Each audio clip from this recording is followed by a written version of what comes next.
Oh, I should make a little news here. So, you've all come, and you may or may not see this, but it's very possible.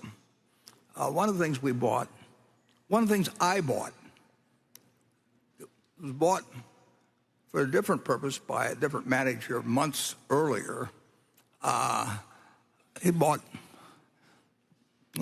roughly 15 million shares of Activision, and I never paid. I knew about the company, but I would just see it at the monthly report. But then on January, I don't know, 17th or 18th, something like that, Microsoft announced they were going to buy Activision for $95 a share. Now, when they announced that, at that point, Activision becomes a different kind of security. It becomes what Charlie and I used to call, well, everybody did, 50 years ago, we'd call them workouts or something like that, and they become known as arbitrage. Well, they're not really arbitrage, but they're securities, they're, in this case, a common stock, whose value depends not on what the market price does, but whether a given corporate event occurs, an announced corporate event occurs. Well, Microsoft wants to buy Activision, we'll say. Well, they said at $95 a share. And they've got the money, and obviously mergers and big mergers, tech companies, all kinds of things, have got all kinds of problems with the world generally in terms of opinion. So you don't know what the Justice Department will do, or you don't know what the EU will do, and all kinds of things. But at that point, it becomes a different security. And Charlie and I, 50 years ago, we used to do a lot of that sort of thing. And Gus Levy did it at Goldman Sachs, and we even went back one time, I think, on British Columbia Power, didn't we, Charlie? Yeah, we certainly did. Yeah.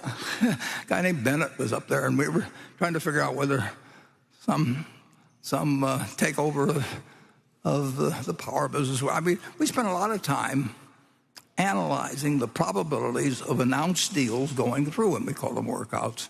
Now the term became ARB, and it hasn't worked overall too well in recent years. Now, every now and then,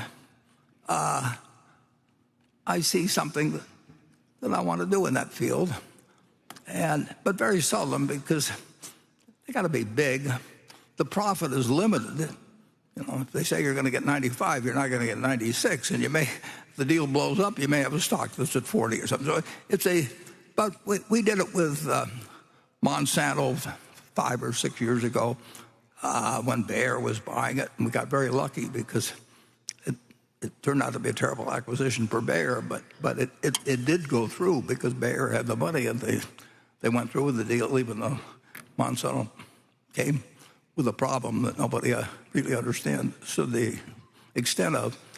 And we did it with Red Hat when IBM bought it. So, in any event, on January, whatever it was, 17th, 18th, 19th, Microsoft announces it, and the stock, which had been at 60, well, let's see I may have a slide here, which I'll find, but in any event, the stock, which had been in the 60s,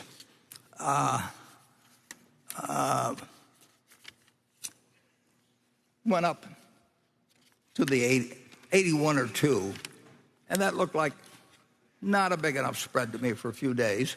And then it settled back a little. So anyway, we now own 9.5%, something like 9.5% of Activision. And if we went over 10%, we would file a report. So in order that the news people don't feel that there's no news there, I can tell you that as of